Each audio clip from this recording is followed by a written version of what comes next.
All right, everybody, how cool is this? So, I am renting a Rivian R1T here for the next few days, and I want to do a quick video sharing my own personal impressions of this electric pickup truck with you all here. So, for context, I own two EVs. I have a Tesla Model X Plaid and a Porsche Taycan Cross Turismo. I've put about 60,000 miles combined on both of my EVs, and in this video I'm going to plan on comparing and contrasting the Rivian R1T with the Tesla Plaid and the Taycan. Also, for full disclosure, I had previously spent about 15 minutes test driving an R1T at the Rivian Center in El Segundo, but that was about a year ago. And even then, it was only a short drive, so this R1T experience will be all pretty much new to me.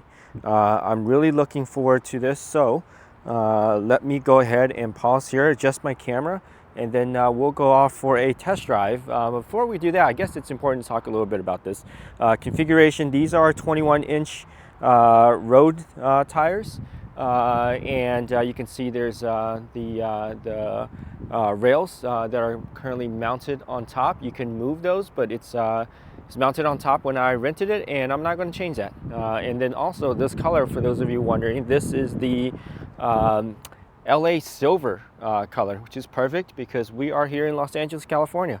And the yellow calipers, as you can see hidden behind the wheel covers there, that indicates that this is a quad motor powertrain, which is the original one. Now they have their Enduro dual motor, but this is the quad motor version. All right, let's get into to the truck now. All right, here we go. Let's see here. So I've already adjusted my seats and mirrors on this thing, and we can get started here. Like I said, let's kind of take a quick look at the configuration from earlier. We saw that this is the quad motor with the 21-inch wheels and tires. This is quad motor, 21-inch wheels and tires here.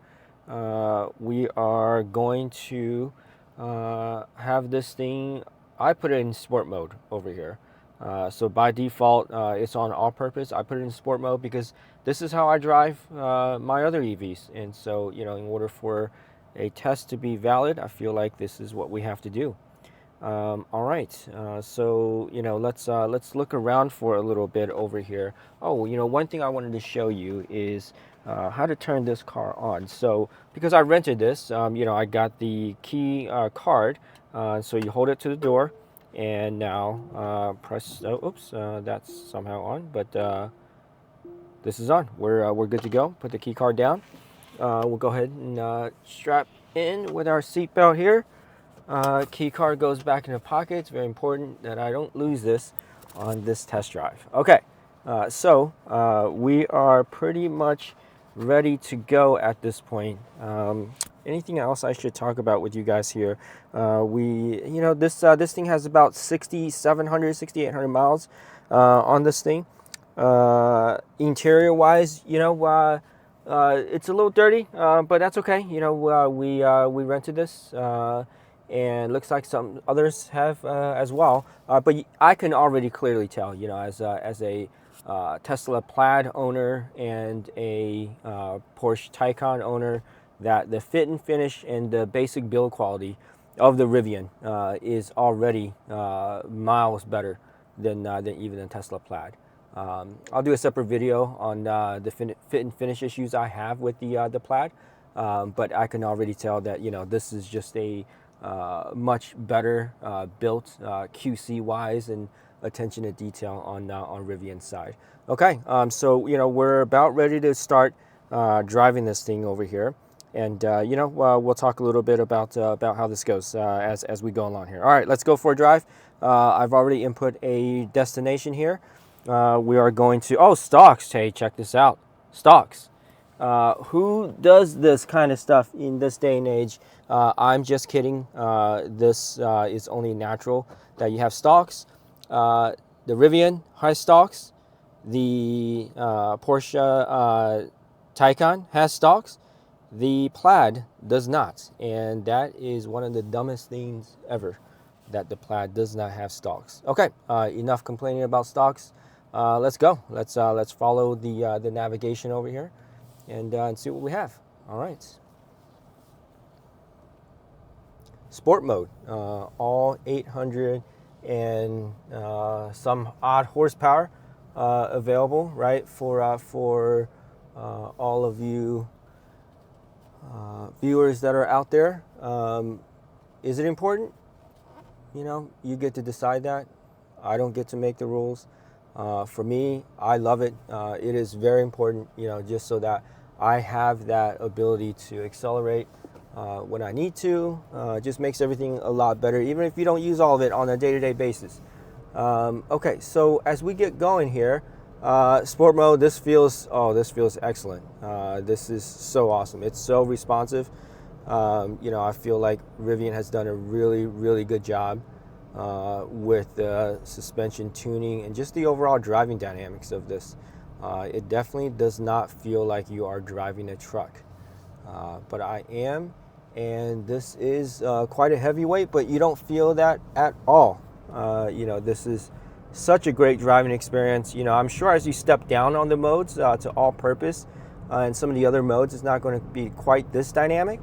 But in sport mode, I mean, this is just off the bat, right? You know, this feels easily as good as the stock Model X Plaid that I have, if not actually even a little bit better than the Plaid on sport mode in terms of like handling dynamics here. Yeah, I definitely feel like this is a little bit more responsive than the stock Model X Plaid. Okay, off we go. Look at this. Stalks, you know, easy to signal turn changes. I've been driving for 30 plus years. It's muscle memory. You know, no idea why Tesla decided to put turn signals on buttons. Again, I'm digressing, complaining again about stalks. Sorry about that. I shall refrain from doing that any further at this point.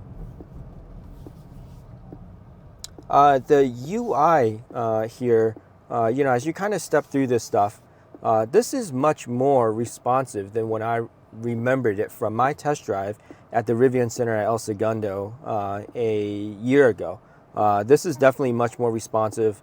Everything looks great for sure. You know, obviously this dual screen setup and you know the ease of use on both screens. This is light years better than what Porsche has in the Taycan. But also, you know, on the flip side, it's also nowhere near as good as what's in the Tesla. The Plaid has a ridiculously sized screen, and it is much sharper, and it's more responsive. This is not bad. You know, I have seen some internet videos, you know, on out there, and other people, you know, complaining about the responsiveness of the Rivian screens, but this isn't bad. And wow, look at that power. That's that's insane. So fast. I like how, unlike the Tesla Plaid, or I guess any Teslas up until this point, there are blind spot indicators here on the mirrors. You're not seeing it right now because nobody's in my blind spot, but you know, it's something that pretty much every vehicle needs to have. I mean, you can see it right there. It's going to come up, right? The mirror lighted yellow. Pretty standard for pretty much all modern cars these days. I have no idea why Teslas don't have that. It's such a huge safety miss, you know, and you know, obviously the Rivian has it. The Taycan definitely has it, and yeah, you know, this is just a I'm not sure. You know, I'm not sure why it's like that. So anyways, I actually don't even know how to get back onto the main screen over here. You know, it looks like I lost it a little bit while I was doing that. If anybody has any ideas what they're doing on this thing, I certainly do not. Whatever, I kind of know where I'm going, and so I guess I don't need this. But you know, gives us a good chance to look at the screens. 50 psi on the tires. These are again on 21-inch road tires. I'm not actually sure if that's the recommended factory settings. We'll take a look at that a little bit later.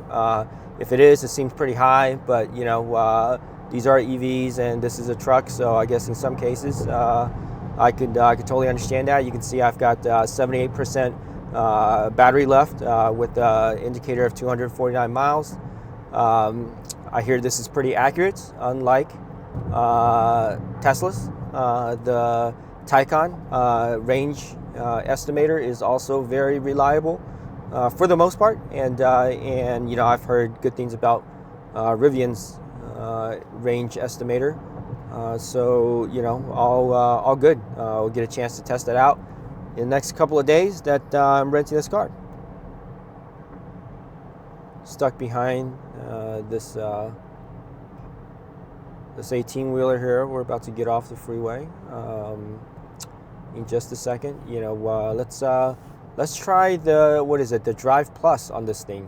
Double click on the downstock here. Cool. It's doing its thing. You know, we're very similar UI to the Tesla. Increase speed, I believe it's one of these buttons here. So yeah, so this is increasing the speed. This must be to adjust the follow distance. All very responsive right now, very intuitive and easy to understand. Lane centering, lane keep is really good. Yeah, you know, this is rock solid. I feel like this is going to have a better assisted driving system than the basic autopilot in the Plaid here. We'll take it out. Cool. Hit the brakes, and see, the first thing I did was I touched the wheel a little bit, put some pressure on it, and it popped it out of the Rivian Drive Plus mode there. And then a light tap on the brakes took off the basically the adaptive cruise control. I'm sure there's a button or some other command here that can pop you out of both. Most cars have that. I will be surprised if the Rivian doesn't have that. All right, let's take a look. What's going on over here? Oh wow, yeah, just tons of power. Unbelievable. I have the Regen braking set to standard. It feels like the Plaid. There's a higher Regen mode that we can set to, so you can see it by default it's set to standard. There's high, but I don't feel like I need to go too high because this is already pretty good. Here I'm going to let off. Yeah, you can see, you know, totally capable of doing one pedal driving in standard Regen mode. No need to go to high as far as I'm concerned. That probably would put it too strong. You know, as a car aficionado, enthusiast, one pedal driving, not really my thing. I have gotten used to it, but not something that I would really choose if given the choice. But that's just me. You know, I feel like the way that the Porsche, the Taycan is set up, it's much better for personal, you know, personal preferences for me. But you know, like I said, I've gotten used to the one pedal driving in the Plaid, and it's actually not that bad to switch back and forth between one pedal driving and normal, you know, two pedal driving and braking, at least for me. You know, so I'm good switching back and forth. Like I said, I don't think one pedal is my preference. Unfortunately, we're stuck behind some vehicles here. I was hoping that we wouldn't, so I can go a little bit faster. But you know, them's the brakes, right? So not much I can do about this. Do I have this thing working? I have no idea what's going on. This is La Tuna Canyon Park. We were just navigating over here for no real reason. Oh, okay, there we go. We'll go ahead and take that off. You know, just keep following this road. Yeah, you know, like I said, this is on sport mode. Super responsive. Let's try some other modes and see how that goes. So we'll go to all-purpose.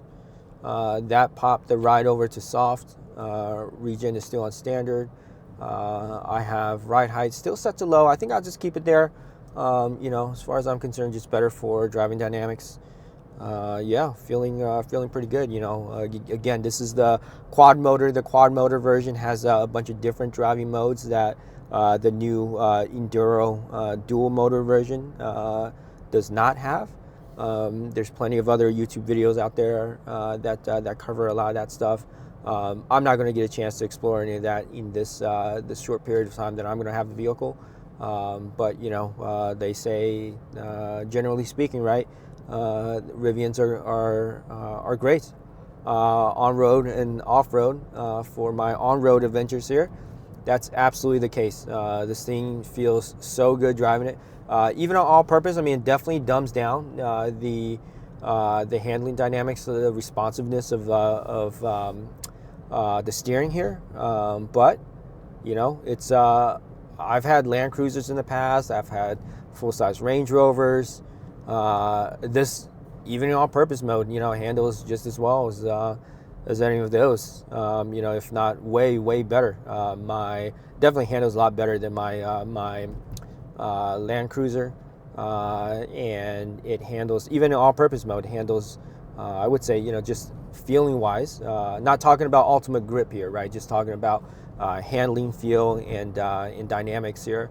Just as good as my full-size Range Rover SV autobiography or whatever that thing was. You know, that thing had 580 horsepower. It was awesome, but I don't think it compares at all driving dynamics wise to this Rivian R1T. Beautiful drive in Southern California.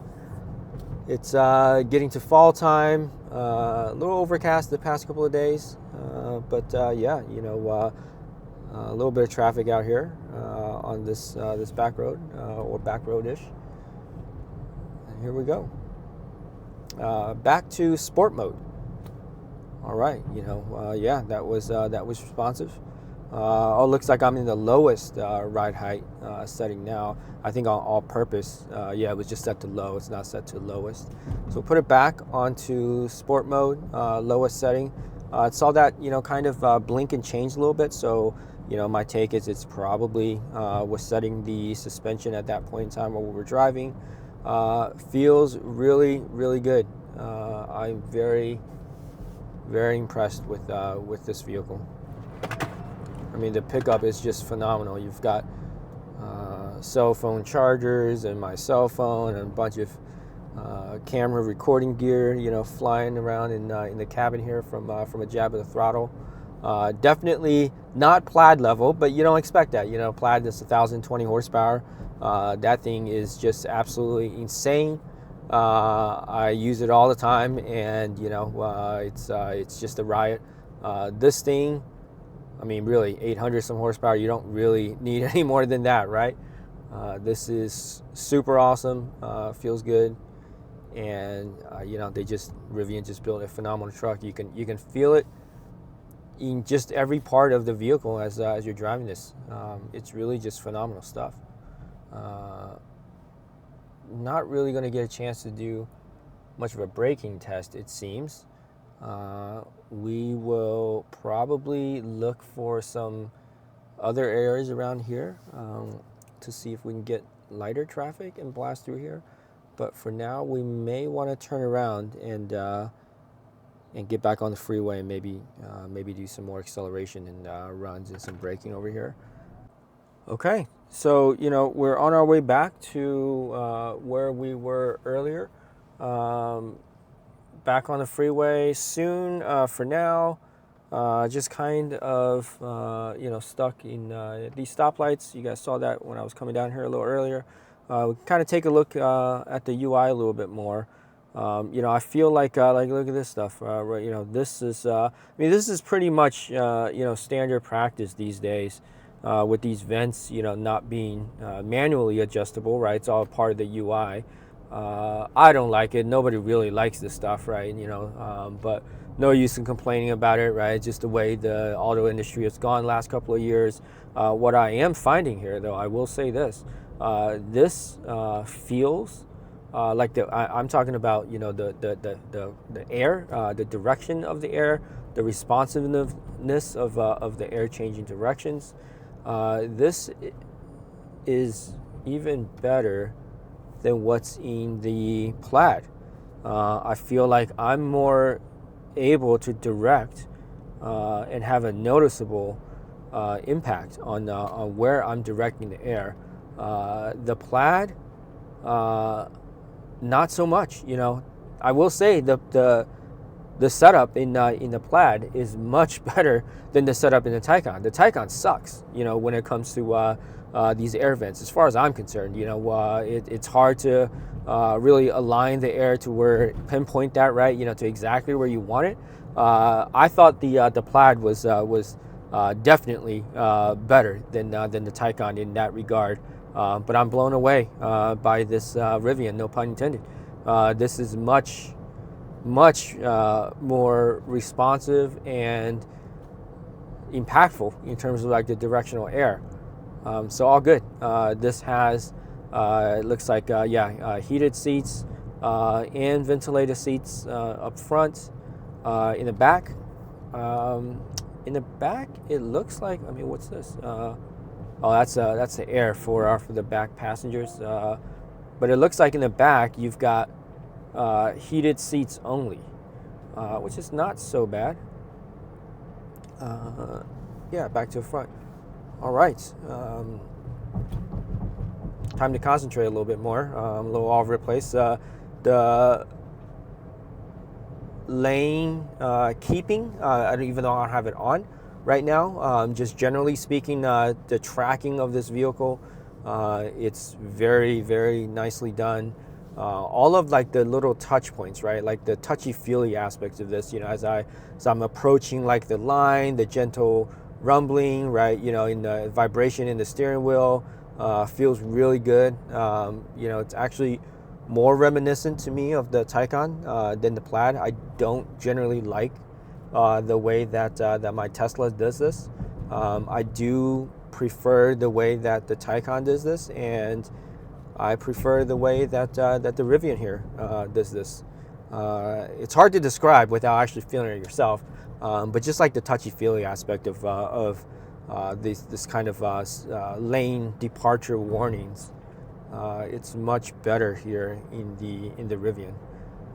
Yeah, overall, I'm impressed. You can see the UI as I get closer to the lane, as I start departing it. You know, yeah, this is cool.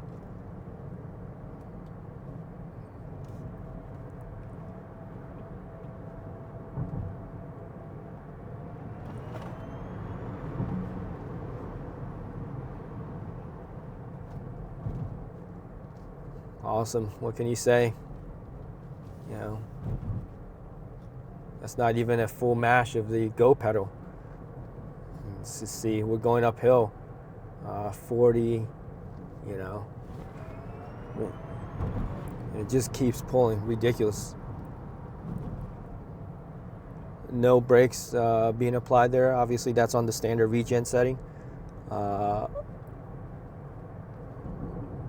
It's hard to defy physics, right? You know, when you have a vehicle that's 7,000 some pounds, no matter what kind of driving mode you're in, stopping distances are going to be longer than a sports car. That's probably the only downside in something like this. Otherwise, you know, the acceleration, the power, the driving dynamics, especially when it's set to sport mode over here, and the suspension's on stiff and the ride's on the lowest ride head setting. I mean, this, you know, this is for a car enthusiast, almost a it's like a what's the word I'm looking for, right? You know, it's a sacrilege to say this, but you know, this rivals, if not beats, just the dynamics and the day-to-day driving of this. Rivals or beats many sports cars out there. It's just crazy what, you know, technology has done. Rivian, you know, as a company, they know what they're doing. You know, this is very, very impressive vehicle.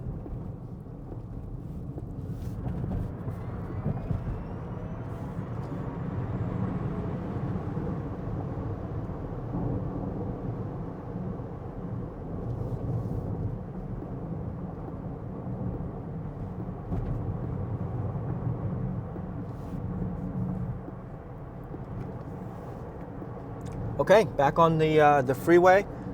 We are going to do an overview of the Drive Plus mode over here. I don't think that there's much to say about it. Or Driver Plus. I keep saying Drive Plus, but it's actually Driver Plus. It looks like everything's set up pretty well. You know, so we're just going to keep it at those settings, and we're just going to do this. So to enable it, like I was showing you earlier, just press down on the stock here, and that goes it. You know, this looks like so my current speed limit is 65. The cap right now is 71. Oh, look, let's do this again. Oh, it's a double. One tap down sets the adaptive cruise control. A double tap down sets the Driver Plus with the auto steer on this. And you can see we've got a car coming up on this. You see how that warns me right there. Again, something not the Tesla doesn't do. I much prefer this, being able to see that. And then also, again, you know, being able to see the you know, the blind spot warning light up. I'm just going to keep harping on this stuff. I have no idea why Tesla doesn't have it. It's just insane. It's ridiculous. It's a safety thing. You know, you've got all these cameras and, you know, and all that, and it just doesn't do anything if you don't have these types of blind spot warnings. Okay, everybody's overtaking us. I guess I'm just going a little too slow. Let's go ahead and increase speed over here.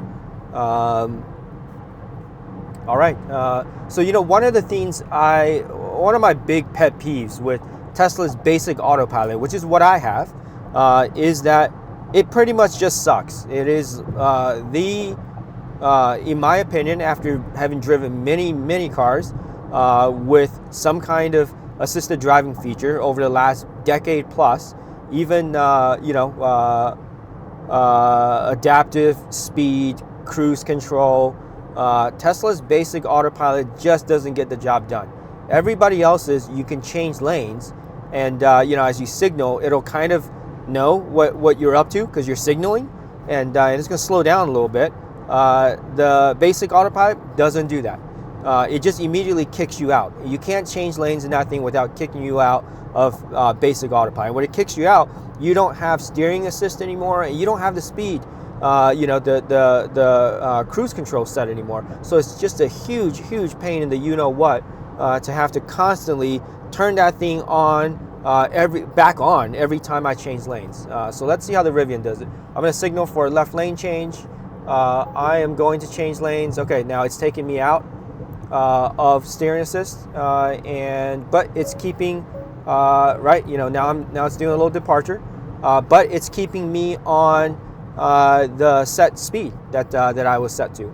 So it took me out of Driver Plus with the steering assist, but it did not kick me out of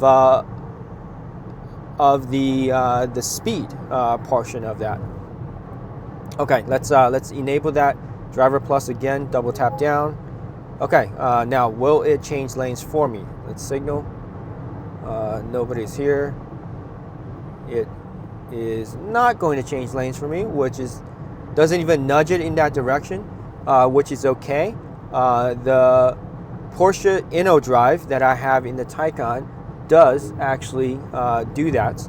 It does start nudging you in that direction of where you're signaling, and it keeps up. Okay, so you know, again, not my car, just renting this for a few days. You know, just in this initial going here, I am going to say that the InnoDrive assisted driving system in the Taycan is the best of these three. I feel that one is more intuitive, easier to use, and more fully featured than Driver Plus here, and then also the basic autopilot. Now, I have not personally, well, I don't have a Tesla that has enhanced autopilot, nor do I have the full self-driving, but that is something that I am going to do in future episodes. Is I'm going to get enhanced autopilot and test that out, and then after that I am going to get FSD and test it out. Or at least I'm planning on getting FSD. We'll see how it goes. But overall, you know, I would say, yeah, the InnoDrive in the Taycan is much better. You know, as I'm on freeway speeds here, I could definitely hear some wind noise. Everything else is fairly quiet-ish for a truck. I don't know if you know, if the noise. I mean, I could definitely hear the noise is coming from above. You know, around here. So I'm gonna guess the rails mounted to the roof here is probably causing some wind noise, like, you know, maybe at 75 mile an hour or speed or above or something of that sort. But I'm definitely hearing it. Besides that, though, the vehicle is pretty quiet. Not as quiet as the Plaid. Not as quiet as the Taycan, for sure. You know, I do feel like there's a little bit more driveline clunk in this as you're, you know, going over potholes, you know, on and off the highway. You definitely hear the clunkiness a little bit more. But again, you know, this is a truck, and so you kind of expect these things. These are types of noises that, you know, you hear in a lot of trucks, EVs or no EVs. But you know, otherwise pretty quiet. I'm not really hearing a ton of road noise from these 21-inch road tires. I'm sure, well, I would assume the all-terrain 20-inch tires are going to be a little bit more noisier on the road, but this sounds fine. This is all good. Just a little bit of wind noise here. I should also point out, you know, one thing with these quad motor Rivians is that there's definitely more motor whine than the Plaid and the Taycan.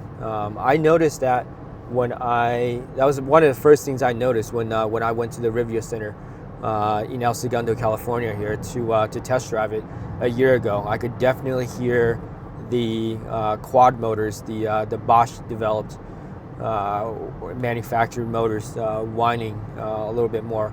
I actually like the sound of it. It didn't really bother me. It wasn't like, you know, it's not like it's a deal breaker or anything, but you definitely notice it. You notice that sound compared to the Plaid and the Taycan. We are probably just going to come up towards the end of our drive here, and I'll do a quick wrap up, and we'll go from there.